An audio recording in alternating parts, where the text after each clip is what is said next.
Bismillah walhamdulillah wa salatu wa salam ala rasulillah wa ala alihi wa sahbihi wa man ittaba'a huda.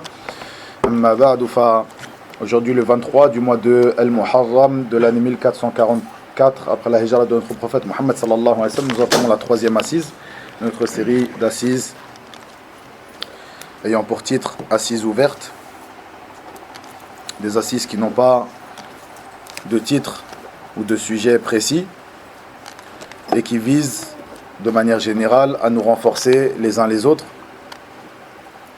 et à nous entraider les uns les autres dans la connaissance de cette voie, de ce manhaj, de cette méthodologie, la méthodologie de nos pieux prédécesseurs, radouanallahi alayhim. Il faut savoir, ayyuha al-ikhwa, que les gens de la sunna sont sur le juste milieu. Ils sont les gens du juste milieu. Comme le dit Shaykhul Islam Ibn Taymiyyah rahimahullah, Ahlus Sunnah a'rafu an-nasi bil haqq wa arhamu an-nasi bil khalq. Dans le sens de ces paroles, rahimahullah, les gens de la Sunnah sont ceux qui connaissent le mieux la vérité, al-haqq, et sont ceux qui sont les plus miséricordieux envers les créatures d'Allah tabaraka wa ta'ala.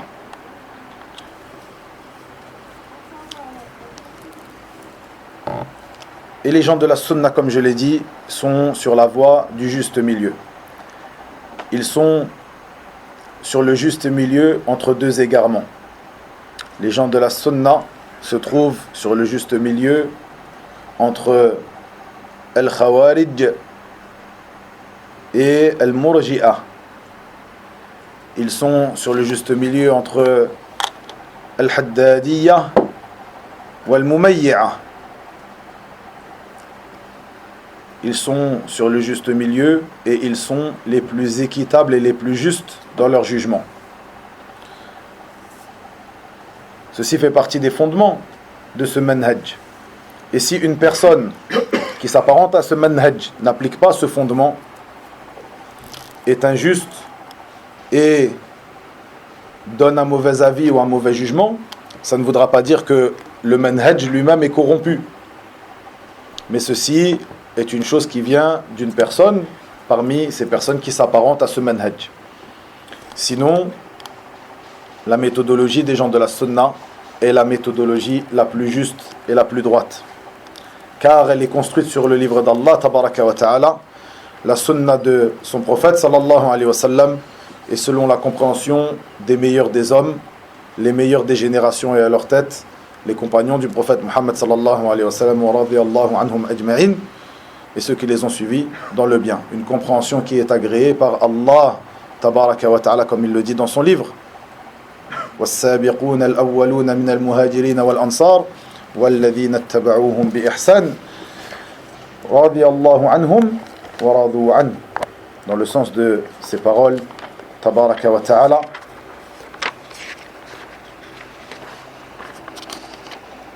les tout premiers croyants parmi les émigrés, les auxiliaires et ceux qui les ont suivis dans un beau comportement dans le bien, Allah les agrée et il l'agrée.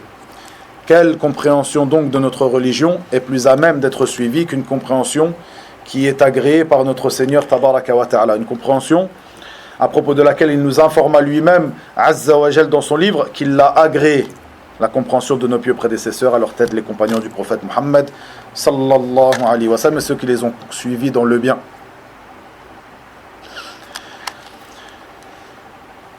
Il est d'une importance capitale, ayyuha al-ikhwa, pour suivre de la meilleure des manières cette voie, de l'apprendre, de chercher à connaître cette voie. Comme cela, lorsque tu veux prendre un chemin, tu cherches à connaître ce chemin. Lorsque on te parle d'une destination à laquelle tu veux te rendre, tu demandes aux gens qui connaissent la manière dont tu vas te rendre ou par laquelle tu vas te rendre à cette destination. Comme cela, cette voie, la voie de nos pieux prédécesseurs, elle te convient afin de la suivre au mieux, de l'apprendre, de la connaître. est comme une route à emprunter, où il y a, pour se rendre à une certaine destination, des chemins qui se ramifient de ton chemin principal, qui ne sont pas les bons chemins pour te rendre et pour arriver à cette destination que tu recherches. Comme cela, cette voie, il se trouve aux abords de cette voie des chemins qui peuvent t'égarer de ton but principal, de ton chemin principal. Comme nous le voyons dans ce hadith où le prophète sallallahu alayhi wa sallam traça un jour, lorsqu'il était avec ses compagnons, traça un jour sallallahu alayhi wa sallam un trait droit dans le sol, puis il traça aux abords de ce trait, à droite et à gauche de ce trait, des chemins, d'autres traits. Et il dit, sallallahu alayhi wa sallam, dans le sens de ses paroles, celui-ci, donc le trait droit, est le chemin d'Allah. Et ces traits-là sont les chemins. À la tête de chacun de ces chemins se trouve un diable qui appelle à lui. Ces chemins qui, lorsque une personne désire emprunter le chemin d'Allah, tabaraka wa ta'ala, se retrouve confronté inévitablement à ces chemins de l'égarement, ces voies de l'égarement qui le détournent du chemin d'Allah tabaraka wa ta'ala, qui le détournent de sa destination, malgré qu'il a emprunté le chemin le menant à sa destination, mais il peut en être détourné. Il peut se perdre sur l'un de ces chemins de l'égarement. De même, cette voie qui, lorsque la personne la suit, cherche par cela à suivre le chemin d'Allah tabaraka wa ta'ala, car en vérité cette méthodologie, ce manhaj, cette voie est la voie de l'islam authentique. Donc ce chemin menant vers Allah tabaraka wa ta'ala est la demeure dernière, sa demeure des délices, le paradis. On demande à Allah tabaraka wa ta'ala qu'il nous accorde à tous son paradis. Cette personne-là peut être amenée à s'égarer de cette voie. Ceci pour plusieurs raisons. À la tête de ces raisons, le manque de science. C'est pour cela qu'il te convient d'apprendre la religion d'Allah tabaraka wa ta'ala, de la connaître, de savoir ce que Allah azza wa jalla attend de toi, de connaître le chemin d'Allah tabaraka wa ta'ala pour pouvoir le suivre au mieux. Pour pouvoir suivre au mieux cette méthodologie, la méthodologie de nos pieux prédécesseurs, il te convient de l'apprendre au mieux, de connaître ses fondements, ce que nous faisons donc dans notre apprentissage des fondements de la Sunna, ce traité écrit par l'imam Ahmed ibn Muhammad ibn Hanbal al-Shaybani, rahimahullah ta'ala. Ces fondements, ces bases sur lesquelles repose la religion, sur lesquelles repose ce manhaj, cette méthodologie, ces règles de base. De même, il te convient de faire attention aux règles innovées par les gens de l'innovation et des passions qui tendent à faire sortir les gens de la sunna de cette voie droite qui est la voie de nos pieux prédécesseurs, afin de les égarer dans les chemins de l'égarement et des passions, les chemins de l'innovation. Il faut savoir que cette voie, la voie de nos pieux prédécesseurs, la voie de l'islam authentique, est une voie, une méthodologie, est la méthodologie du discernement. C'est un manhaj furqani. C'est la voie du discernement. C'est-à-dire que la personne parmi les gens de la sunna, comme il est rapporté de certains de nos pieux prédécesseurs, une personne des gens de la masse, des gens de la sunna, bat une centaine des imams des gens de l'innovation. Car il est ferme, ancré dans les fondements de la sunna, et personne ne peut l'en déplacer. Comme une montagne est ancrée dans le sol. Ni le vent, ni les intempéries ne peuvent faire déplacer cette montagne. Comme cela, la personne qui a appris les bases, les fondements, et qui a fondé son manhaj sur ces fondements durs et solides, ses passions et ses égarements et ses voies de l'égarement ne pourront pas le déstabiliser.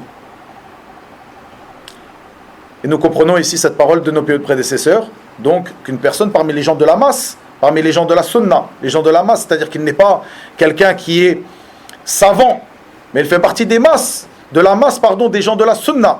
Cette personne-là est plus forte qu'une centaine des imams, des gens de l'égarement. Car il est construit sur quelque chose de vrai, quelque chose de fiable, quelque chose qui est construit sur la parole d'Allah, tabaraka wa ta'ala, la parole du prophète, sallallahu alayhi wa sallam, selon la méthodologie de nos pieux prédécesseurs. Donc cette personne-là est quelqu'un de furqani, quelqu'un qui discerne et qui permet de discerner. Il est sur la voie du juste milieu entre deux égarements. Il est une lumière entre deux assombrissements, entre deux ténèbres, parmi les ténèbres de l'égarement. Il est une lumière que les gens utilisent pour connaître leur chemin dans les ténèbres de l'égarement et des voies de l'égarement. Il est quelqu'un de furqani. Il discerne et il est un discernement. C'est pour cela que tu vois les gens de l'innovation, lorsqu'ils voient quelqu'un qui est sur la sunna et qui est ferme sur sa voie, la voie des gens de la sunna, ils ne peuvent même pas rester en sa compagnie. Sahullah. Certaines personnes même qui connaissent notre manhaj, certains d'entre eux qui ne sont pas sur notre voie, qui sont sur la voie des gens de l'innovation, pour certains d'entre eux, lorsqu'ils viennent même ici à cette mosquée et qu'ils voient que les gens de la sunna, c'est eux qui officient la prière, qui font l'imam, ils ne peuvent pas supporter, ils sortent de la mosquée, ils partent, ils rentrent chez eux. On l'a vu, on l'a pas vu. C'est ça, le furqan, le discernement des gens de la sunna. Ils discernent même et ils sont une cause de discernement. Comme lorsque le mu'adhin fait l'adhan, comme l'a dit le prophète sallallahu alayhi wa sallam, ash-shaytan, lorsqu'il entend ces paroles de vérité, il s'enfuit en ayant le bruit de paix, comme il est venu dans le hadith. Ces personnes-là, ils s'enfuient lorsqu'ils entendent la sunna et lorsqu'ils voient les gens de la sunna, ils s'enfuient. Ils ne peuvent pas supporter. C'est shayatin parmi shayatin al-ins, parmi les gens de l'innovation. Lorsque nous disons parmi shayatin al-ins, car c'est une manière de les définir, car ce sont des gens qui ont changé et ont essayé de changer la sunna du prophète sallallahu alayhi wa sallam, la religion d'Allah tabaraka wa ta'ala. Ça ne veut pas dire que ces gens-là, nous les jugeons de mécréants, ça ne veut pas dire que ces gens-là, nous n'avons pas cette envie qu'ils reviennent à la sunna. Mais faites bien attention, les gens de la sunna ont deux regards sur les gens de l'innovation. Deux regards. Un regard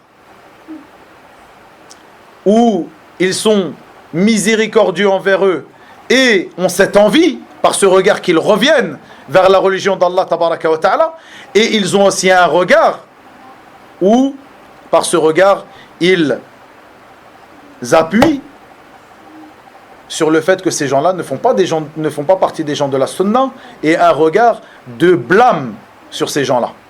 Donc ils ont toujours ces deux regards-là. Et c'est pour cela qu'ils sont les plus justes, comme l'a dit le cheikh de l'islam, cheikh l'islam Ibn Taymiyyah, rahimahullah, ils sont les plus justes et ils sont les plus miséricordieux envers les gens.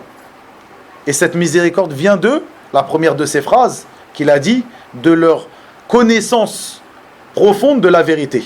Ils sont miséricordieux. Le prophète sallallahu alayhi wa sallam ne dit pas « Unsur akhaka zaliman aw madluma »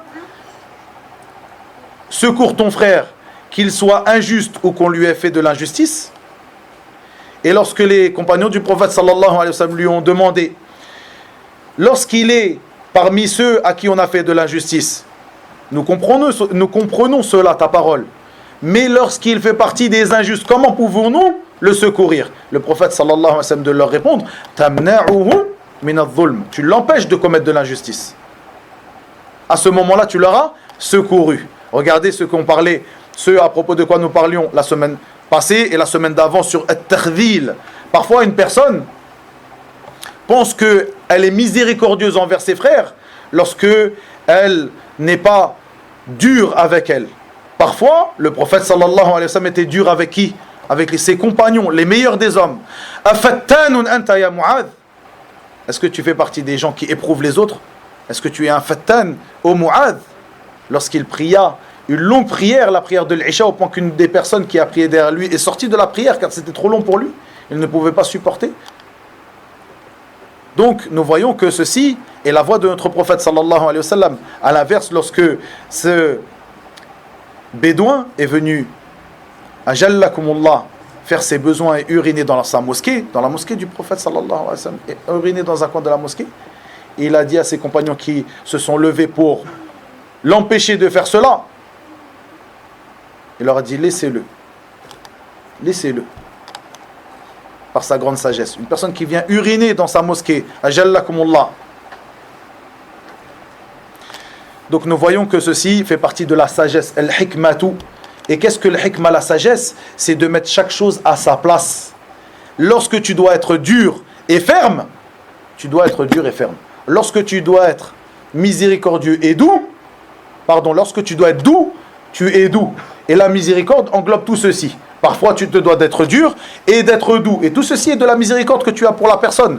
À un certain moment, tu devras être dur pour une personne. Et cette manière que tu as d'être dur avec lui et d'être ferme avec lui, c'est la meilleure manière que tu as d'être avec lui. Et c'est la chose qui va faire que cette personne-là comprendra à ce moment-là la vérité.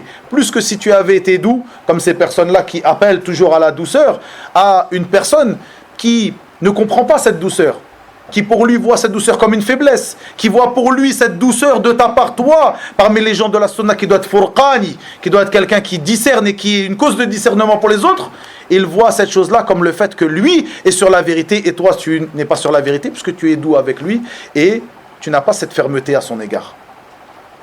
À ce moment-là, tu ne seras pas furqani, tu n'auras pas les bases du discernement qu'implique ta religion, qu'implique ta voix, ce manhaj des gens de la sunna. Donc l'importance de connaître ayyuhal ikhwa, les règles des gens de la sunna et de prendre garde aux règles innovées et inventées et de savoir que ces règles-là sont un grand danger pour le musulman et pour sa méthodologie. Vous avez entendu dans le cours d'aujourd'hui certaines de ces règles, je ne vais pas les répéter, c'est des règles que j'ai évoquées précédemment à de maintes et maintes reprises. J'ai même fait une série de cours pendant une des périodes du confinement que j'ai appelé les règles innovées et leurs dangers pour la voie du musulman. Dans cette série de cours, qui sont des cours d'à peu près une vingtaine de minutes pour chacun d'entre eux, je me suis appliqué à rapporter des règles innovées qui ont été innovées par ces gens de l'égarement et de l'innovation pour défendre les gens de l'égarement et de l'innovation, ces personnes-là qui s'apparentaient à cette époque aux gens de la sunna et qui ont rentré par cela des règles innovées chez les gens de la sunna, comme je l'ai évoqué dans le cours d'aujourd'hui, que certaines personnes, même parmi des gens qui ont eu une prédication et qui ont appelé et enseigné aux gens et qui s'apparentaient aux gens de la sunna, pour certains d'entre eux qui n'en faisaient pas partie, mais même s'ils n'en faisaient pas partie, à ce moment-là, les gens ne savaient pas qu'ils n'en faisaient pas partie. Donc ils ont pris de eux, ils ont appris chez eux, ils se sont éduqués chez eux. Et pour certains d'entre eux qui faisaient partie des gens de la sunna, mais qui étaient ignorants de certains des fondements de cette méthodologie, de ce manhaj, donc ils ont pris et ils continuent peut-être de prendre de eux ces règles innovées. Faites bien attention à cela, apprenez-les, afin de vous en écarter. Et Cheikh Ibn Uthaymin rahimahullah dit dans le sens de ces paroles: une personne ne s'est pas égarée parmi ceux qui se sont égarés que à cause de leur éloignement des règles générales, des règles globales parmi les règles de notre législation, de notre sharia. Ces règles vers lesquelles nous renvoyons toutes les affaires secondaires, tous les sujets secondaires, les sujets qui se ramifient de ces fondements de base.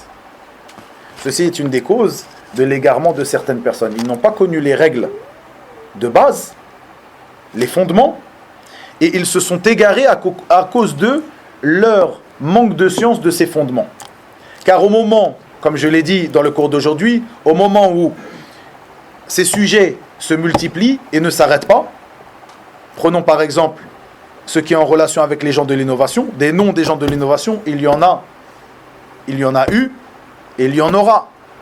Donc si on n'a pas appris ces règles de base et ces fondements qui nous permettent de discerner, d'avoir ce discernement, ce furqan, d'avoir ce furqan entre le faux et le vrai, par l'intermédiaire de ces règles, de notre manhaj, à chaque fois qu'il y aura une nouvelle personne qui viendra, on sera toujours soumis à cette question: est-elle une bonne personne ou une personne de faux? Alors qu'une personne qui, lui, a appris les fondements de sa religion, saura faire cette différence et aura ce discernement à ce moment-là. Des règles de base qui lui permettent de discerner. Ces règles de base que j'ai évoquées, si vous vous posez les questions de quelles règles parle-t-il, toutes ces règles qu'on a évoquées durant ces années précédentes, ces presque 3 années précédentes où on a étudié ensemble dans cette mosquée. À chaque fois que je vous dis, ceci est une règle, écrivez-la. Toutes ces règles de base. Et ces règles fausses et inventées que j'ai évoquées tout au long de ces cours, que j'ai rappelées pour certaines d'entre elles aujourd'hui, qui sont des règles très dangereuses. Et comme je l'ai dit et je le répète, ce sont des règles qui sont devenues quelque chose à propos de laquelle on ne se pose même plus de questions. Pour certaines de ces personnes qui ont bu et digéré ces règles-là, sont devenues des règles qui sont des règles de base de ce manhaj, alors que ce sont des règles innovées et inventées qui vont à l'encontre des règles de ce manhaj. Faites bien attention à cela. De même, la personne qui suit cette voie, la voie des gens de la sunna, est une personne qui se doit d'appeler les gens avec tafsil, avec détail. Et ceci est la voie des gens de la sunna. Il ne suffit pas d'appeler les gens et de prétendre à ce discernement, et d'être une personne du discernement, et être une personne qui, à son contact, les gens peuvent discerner le vrai du faux, en parlant avec des paroles générales. À chaque fois qu'il parle avec des paroles générales. Il ne détaille jamais. Parmi ce détail, le fait de nommer les gens de l'innovation, lorsqu'il y a besoin de les nommer. Ça ne veut pas dire qu'on doit les nommer à chaque instant, mais le fait de toujours se détourner,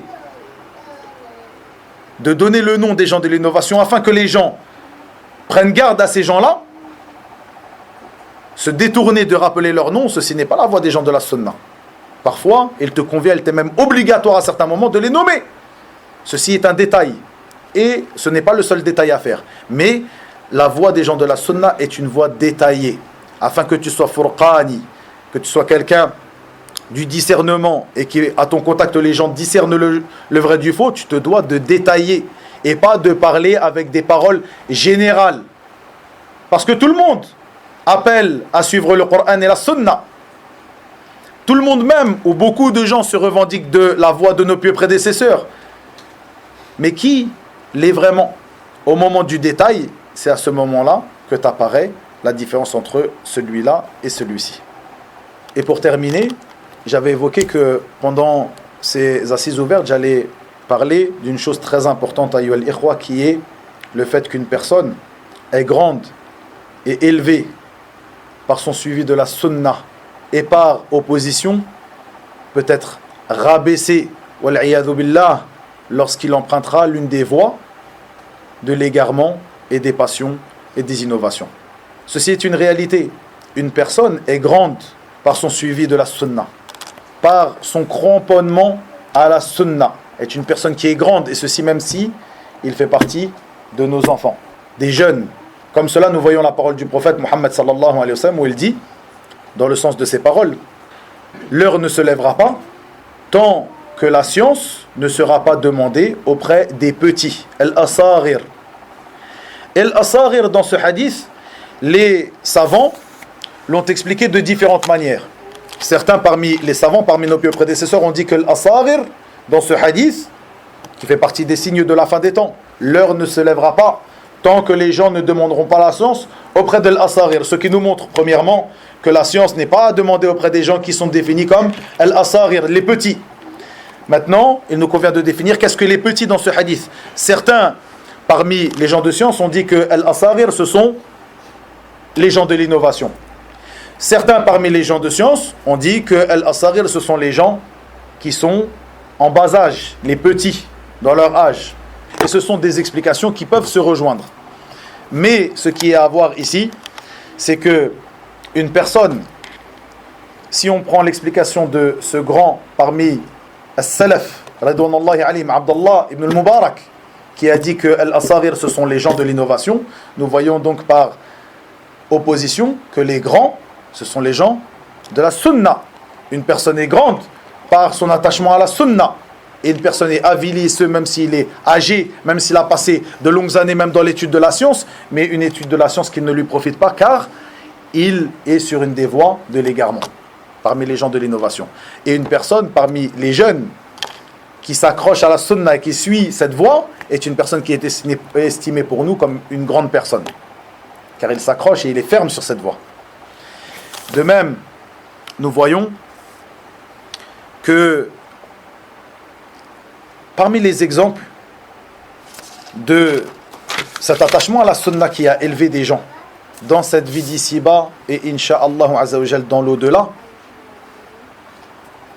cette personne de qui nous étudions son traité, Ahmed ibn Hanbal al-Shaybani, rahimahullah. Il est venu dans le livre Al-Jarh wa al-Ta'dil d'Ibn Abi Hatim, que ce dernier, cet imam Ibn Abi Hatim, a posé la question à son père, Abu Hatim, et l'ami de son père, donc qui sont deux grands imams, Abu Zur'a.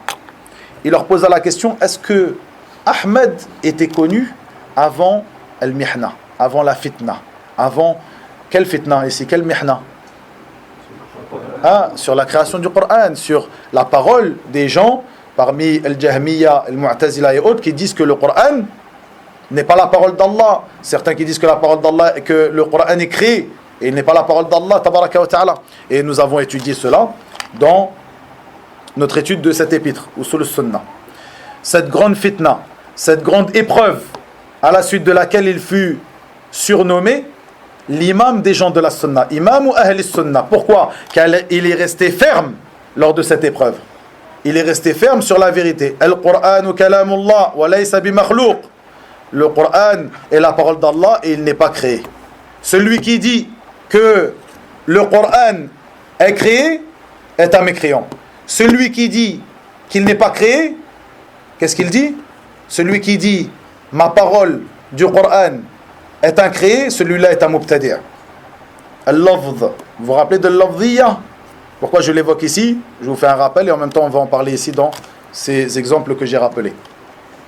Donc l'imam Ahmed qui était ferme dans cette fitna, qui est resté ferme, et ceci lui a valu, cette fermeté accrochée sur la sunna, lui a valu d'être appelé à l'issue de cette fitna, imam des gens de la sunna. Les gens de la sunna ont plein d'imams.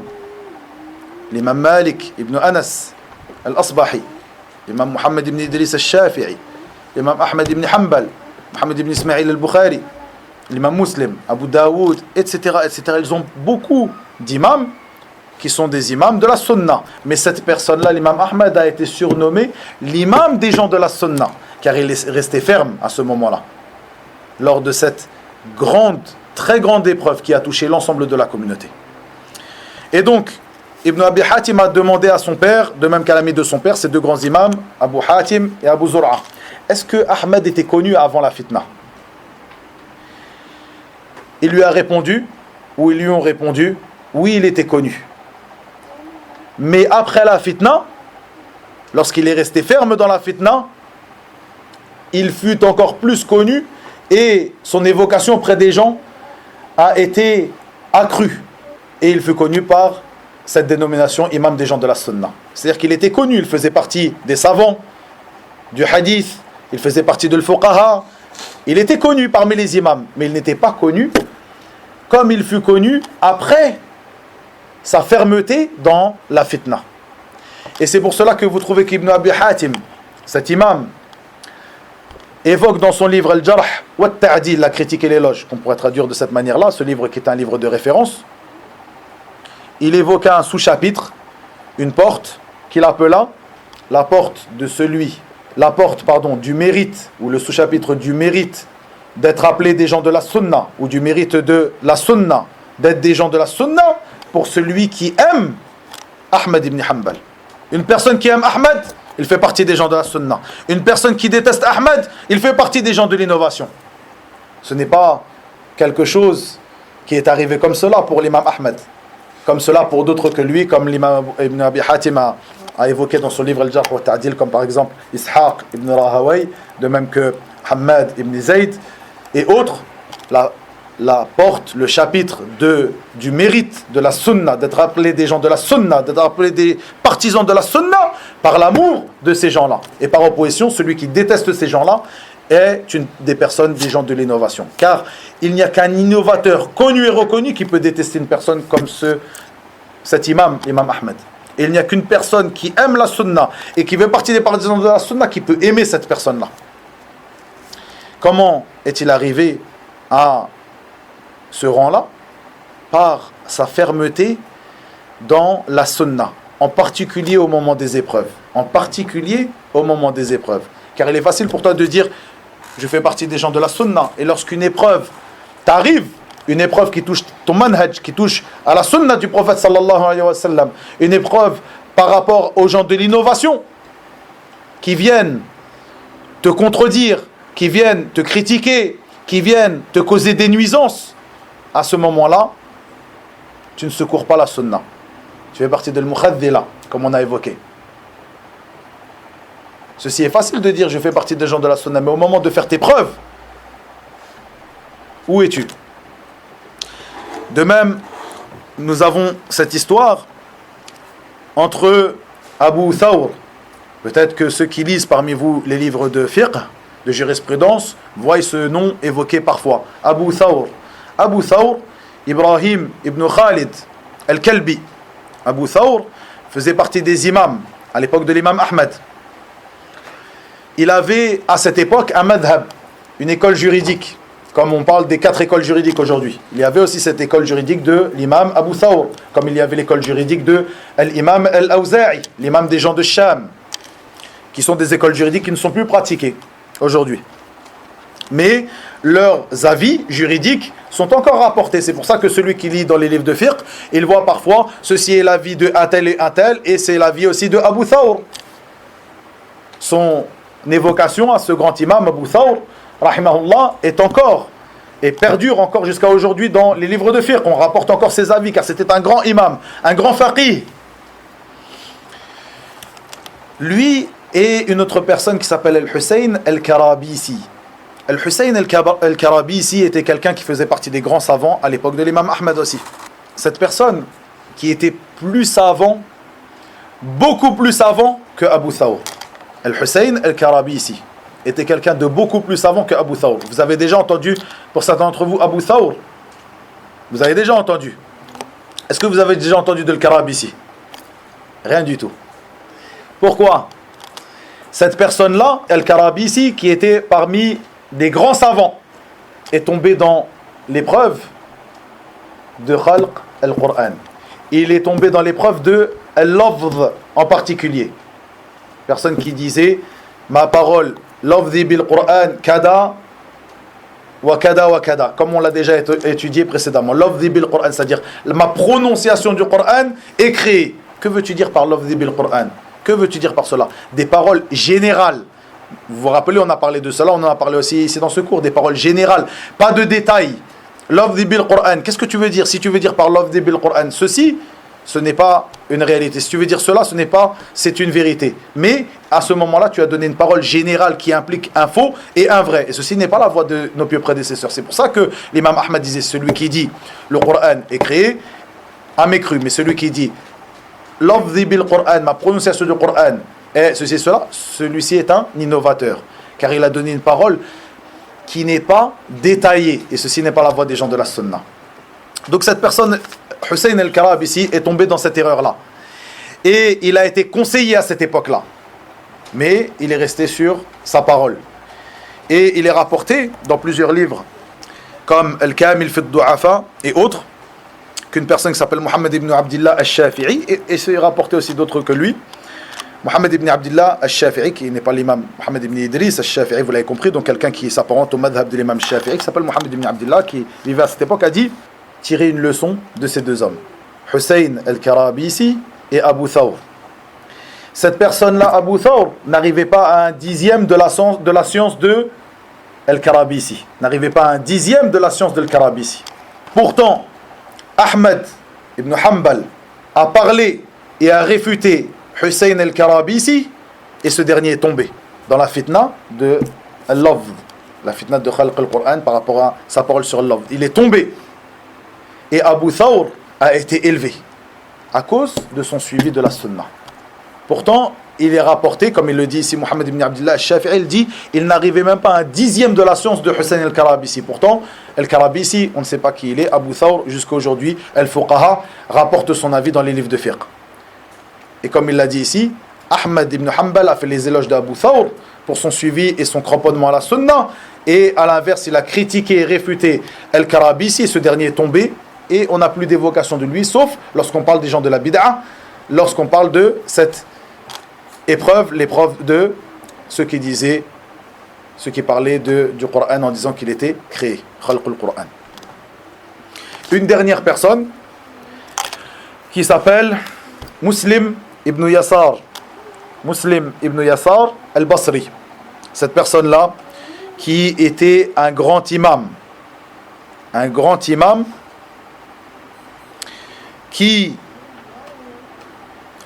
parmi at-tabi'in, les suiveurs des compagnons. Cette personne-là qui est décrite dans les livres qui rapportent son histoire, comme par exemple As-Siyar de l'imam al-Dhahabi, comme étant un exemple, le faqih, l'ascète, le grand savant, Muslim ibn Yasar.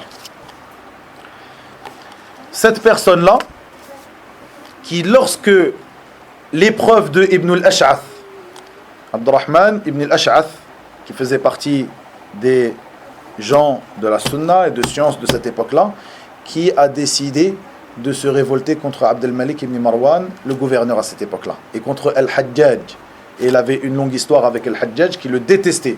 Al-Hajjaj, vous savez, Ibn Yusuf al-Thaqafi, comme il était dur, et s'il prenait quelqu'un et qu'il détestait quelqu'un, cette personne-là avait peu de chances de s'en sortir. Abdurrahman ibn al-Ash'ath a décidé de se révolter. Et il réunit une armée dans laquelle se trouvaient certains des imams de l'époque. Et ceci était une grande fitna, une grande épreuve pour les gens de l'époque. Parmi ces gens-là qui l'ont suivi, cet imam, Muslim ibn Yasar, qui était appelé l'imam, le grand savant, etc., etc. Mais il tomba dans cette épreuve-là. À l'inverse de Al-Hassan al-Basri, Al-Hassan ibn Abi al-Hassan al-Basri, rahimahullah ta'ala, parmi les grands imams que vous connaissez tous. Est-ce que vous avez entendu parler de Muslim ibn Yasar? Est-ce que c'est la première fois que vous entendez? Peut-être la première fois que vous entendez parler de Muslim ibn Yasar, Al-Hassan al-Basri. Tout le monde connaît Al-Hassan al-Basri. Cette personne-là qui, comme le dit Ibn Aoun, rahimahullah, lorsque la fitna, lorsque l'épreuve est arrivée à l'époque de Ibn al-Ash'ath, donc lorsqu'il est sorti contre le gouverneur, il s'est révolté contre le gouverneur, Muslim ibn Yasar est sorti avec lui, s'est révolté avec lui. Et Al-Hassan al-Basri ne s'est pas révolté et a interdit de se révolter contre le gouverneur. Al-Hassan fut donc élevé par cela, par quoi? Son cramponnement à la sunna. Et Muslim ibn Yasar a été rabaissé. Ces exemples-là qui nous montrent qu'une personne est grande par son attachement à la sunna, par son attachement à la voie de nos pieux prédécesseurs, l'attachement à ce manhaj, la connaissance de ce manhaj, des règles de base et des fondements de ce manhaj, et au moment où elle délaissera cela et elle ne peut être accrochée fermement à ces fondements qu'après les avoir étudiés, qu'après les avoir connus, et elle ne peut les connaître que par l'étude de ces fondements. Cette personne-là sera avilie, sera rabaissée lorsqu'elle n'aura pas suivi ce manhaj et elle aura délaissé ses fondements. Elle sera abaissée et ravilie, et ce même si c'est une personne qui a beaucoup d'argent, même si c'est une personne qui a une grande lignée, même si c'est une personne qui a beaucoup de science, comme vous l'avez entendu ici. Mais par son cramponnement à la sunna, c'est à partir de là qu'elle sera élevée. Une dernière chose, comme je l'ai dit précédemment, parmi les plus grands combats de nos jours, le combat contre les gens de l'innovation. Pas par l'épée, mais par le stylo, par la réfutation, par l'apprentissage de la religion et la réfutation de ces gens-là. Et l'appel à cette voie et la réfutation des gens de l'innovation et la réfutation des gens qui ne sont pas parmi les gens de l'innovation aussi, mais des gens parmi les gens de la sunna qui sont tombés dans le tardil, qui ont délaissé et qui n'ont pas secouru les gens de la sunna, qui ont des erreurs, même si on ne juge pas de eux qu'ils sont innovateurs, mais qui ont des erreurs, le fait de les réfuter, de les conseiller, de les réfuter. Mais dans tous les cas, si son erreur a été connue et entendue par les jeunes, il est obligatoire de le réfuter. Peut-être pas à toi en particulier, mais il est obligatoire à une partie de la communauté de réfuter ces gens-là, pour pas que les gens croient que cette erreur-là est la vérité. Et nous voyons cette personne, l'imam Abu Dharr al-Harari, rahimahullah, parmi les grands imams de la sunna. Il dit, j'ai été exposé des dizaines de fois à l'épée. C'est-à-dire, j'ai été exposé à me faire tuer des dizaines de fois. Qui l'exposait à l'épée? Les gens de l'innovation. Des dizaines de fois. On ne me disait jamais, reviens sur ce que tu es, c'est-à-dire délaisse cette voie, la voie des pieux prédécesseurs. On ne me disait jamais cela. On me disait, délaisse le fait de parler et de réfuter les gens de l'innovation. Ces gens-là, ils ne veulent pas que quelqu'un affiche leur fausseté et réfute leur fausseté. Personne ne lui disait, reviens, viens avec nous dans notre innovation, reviens sur ce sur quoi tu es. Non, simplement on lui disait, délaisse, arrête de parler sur les gens de l'innovation. Et bien sûr, s'il a été exposé autant de fois, c'est qu'il n'a jamais délaissé cela. Rahimahullah ta'ala. Et comme cela, nous voyons les imams de la sunna qui ont été grandis et élevés par cela. Comme l'imam Ahmed, comme on l'a dit dans Al-Mihna, et de nos jours, par exemple, l'imam Rabi' ibn Hadi al-Madkhali. Hafidahullah ta'ala. À partir de quand il a été détesté autant et à partir de quand il a été aussi élevé auprès des gens de la sunna. Et Cheikh Rabi', c'est la personne qui a détaillé les égarements de Sayyid Qutb de la meilleure des manières, dans plusieurs livres. Al-Adwa al-Islamiyya, Al-Hadd al-Fasil, etc., etc., etc., parmi ces livres de réfutation où il réfuta l'ensemble des égarements de cette tête du takfir de notre époque. Cette tête du takfir, de même que de plein d'autres égarements. Sayyid Qutb, qui a été défendu par beaucoup de gens. Vous savez que Sayyid Qutb, à l'époque, l'imam Abdul Aziz ibn Baz rapportait des textes de lui dans le magazine de l'université islamique de Médine. Et ceci n'est pas une porte par laquelle nous rentrons pour dénigrer ce grand imam, Cheikh Ibn Baz, mais ceci nous montre que la vérité peut ne pas apparaître à certaines personnes, ceci même si cette personne fait partie des imams de ce siècle. De même, à cette époque-là, des grands savants comme Muhammad Taqiyuddin al-Hilali, al-Allama al-Maghribi, rahimahullah, faisaient dans certains livres des éloges de Sayyid Qutb. De même qu'Abdel Hamid ibn Badis, ce grand savant algérien, faisait des éloges de Sayyid Qutb. De même que le Bashir al-Ibrahimi, ce grand savant algérien, faisait aussi des éloges de Sayyid Qutb. Ceci, pas parce qu'ils faisaient ces éloges comme cela, parce qu'ils ont vu certains de ses bons côtés, ils ne se sont pas arrêtés, ils n'ont pas vu ses erreurs. Mais qui a mis en avant ces erreurs-là à cette époque? Rabi' al-Sunnah, le Cheikh Rabi' ibn Hadi al-Madkhali. Ça veut dire qu'il ne se trompe pas, hacha. C'est un être humain, il n'est pas infaillible. Il peut se tromper.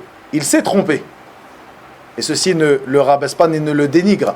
Mais à ce moment-là, il a été élevé par son suivi de la Sunna et cette réfutation aux gens de l'innovation, au point que dans les dernières années, certains de ces livres en réfutation à Sayyid Qutb sont imprimés par le ministère de l'orientation religieuse et des Waqf, de l'Awqaf, là-bas, en Saoudia, et distribués gratuitement. Ceci pour répondre à ces égarements. Et Cheikh Ibn Baz, rahimahullah, cet imam, a connu la réalité de cette personne, Sayyid Qutb, par l'intermédiaire des réfutations de Cheikh Rabi'. Et Cheikh Ibn Baz aimait beaucoup Cheikh Rabi' et lui demandait de réfuter des gens de l'innovation. Ceci est un manhaj. Ceci est notre manhaj.